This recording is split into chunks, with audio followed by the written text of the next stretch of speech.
Bienvenue sur Africa 24 dans cette nouvelle édition du QG News. Au sommaire de l'actualité, au Mali, chaque candidature à la présidentielle doit avoir le parrainage de 10 députés ou 5 conseillers municipaux par région. Une difficulté pour de nombreux candidats qui renoncent ou choisissent des coalitions comme alternative. Au Kenya, les travaux du chemin de fer reliant Mombasa à la capitale Nairobi se poursuivent. Long de 487,5 km, il reliera le Kenya, le Rwanda et le Burundi ainsi que le Soudan du Sud. Et puis le club athlétique Renaissance Aiglon a obtenu sa qualification pour les quarts de finale de la Coupe du Congo de football. Le Kara s'est imposé 1-0 face à la jeunesse sportive de Talanga. Retour sur ce match en fin d'édition. À un mois de la présidentielle au Mali, les candidats déclarés multiplient le lobbying pour mobiliser autour de leur candidature. Coalition, plateforme, mouvement de soutien. Les concurrents ne manquent pas d'initiatives. Cependant, sur la trentaine de candidatures déclarées, moins de la moitié ont pu déposer leur candidature faute de députés au Parlement. Reportage de notre correspondant Mokhtar Bari. Le premier tour de l'élection présidentielle malienne est prévu pour le 29 juillet 2018. Déjà, plus de 30 candidats se sont déclarés. Cependant, chaque candidat doit recueillir la signature légalisée d'au moins 10 députés ou 5 conseillers communaux dans chacune des régions et du district de Bamako. Un élu ne peut soutenir plus d'un candidat selon la loi électorale.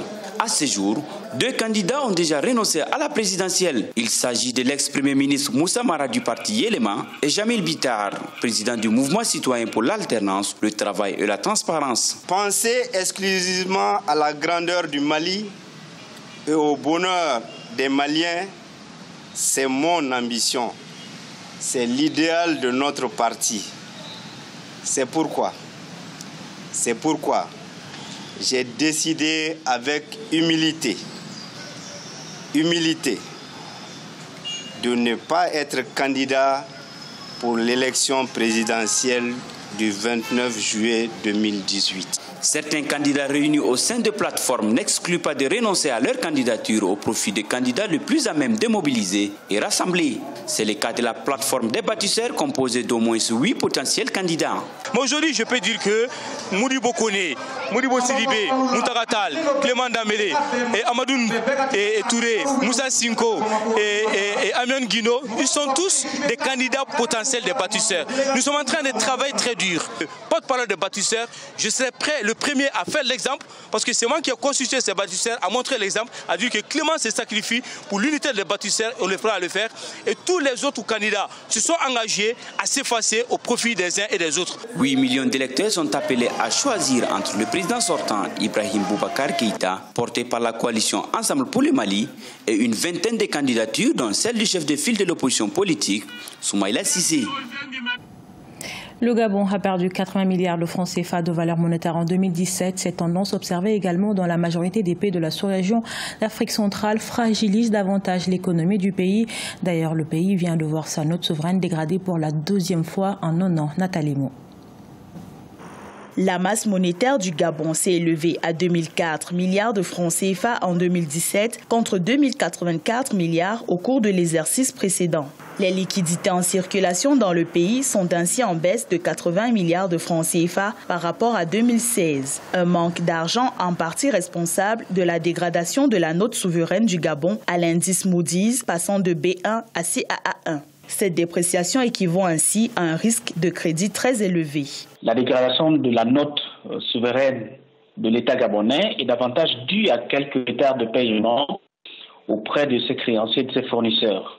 Il y a donc là un lien indirect entre, d'une part, la baisse de la masse monétaire qui traduit les difficultés que connaît le Gabon. Des conclusions de la Banque des États de l'Afrique centrale mettent ces performances négatives sur le compte de l'environnement économique endogène et exogène difficile du Gabon, un pays dont la dette publique devrait s'établir à 60% du produit intérieur brut en 2018, selon les projections de l'agence de notation Moody's. Le Gabon doit assainir ses finances publiques.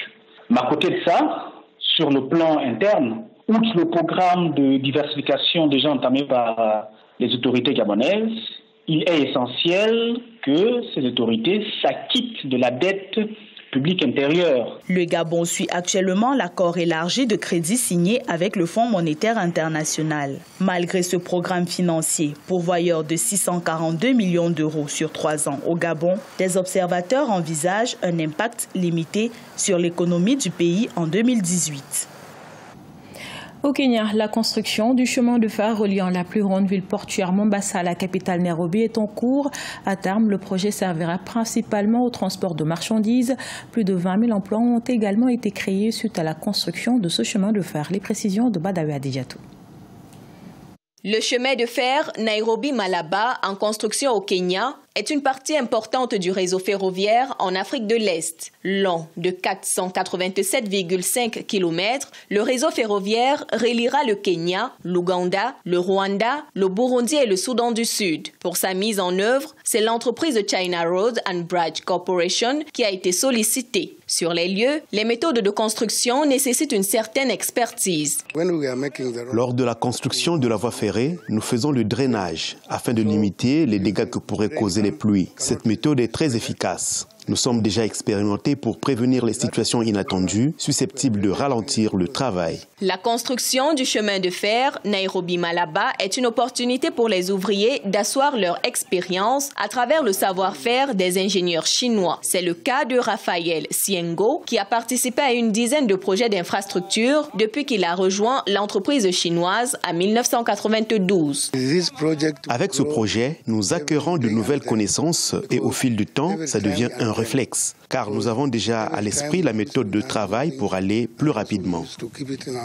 Une fois terminé, le chemin de fer Nairobi-Malaba servira principalement au transport de marchandises et offrira également un service aux passagers. Au Kenya, plus de 20 000 emplois ont été créés suite à la construction de ce chemin de fer. Parallèlement, le projet a stimulé l'économie du Kenya, contribuant au développement d'industries telles que le ciment, l'acier et le transport.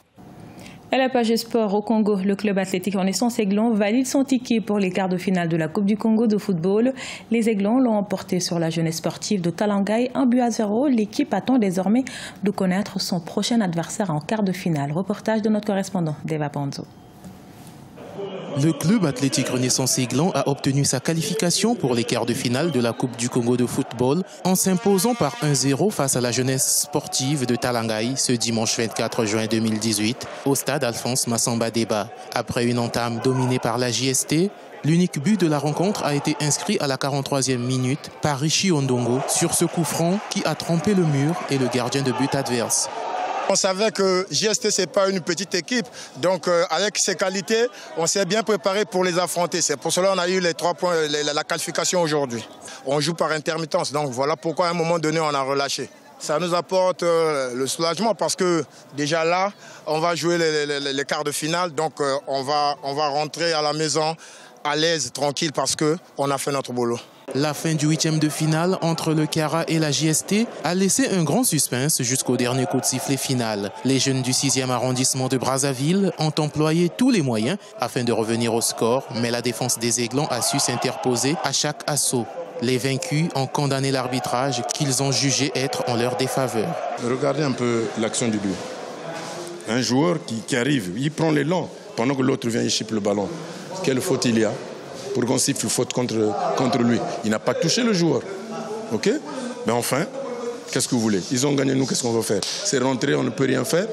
On repart à la maison pour travailler. Le club athlétique Renaissance Aiglon attend à présent son futur adversaire en quart de finale de la Coupe du Congo de football. L'actuel 6e du championnat national d'élite et le seul représentant congolais en Coupe africaine des clubs prépare aussi sa 3e sortie face au Dioliba du Mali le 18 juillet 2018. Ce journal a été réalisé par l'ensemble de la rédaction. Merci pour votre fidélité. Dans un instant, une nouvelle édition de l'actualité sur Africa 24.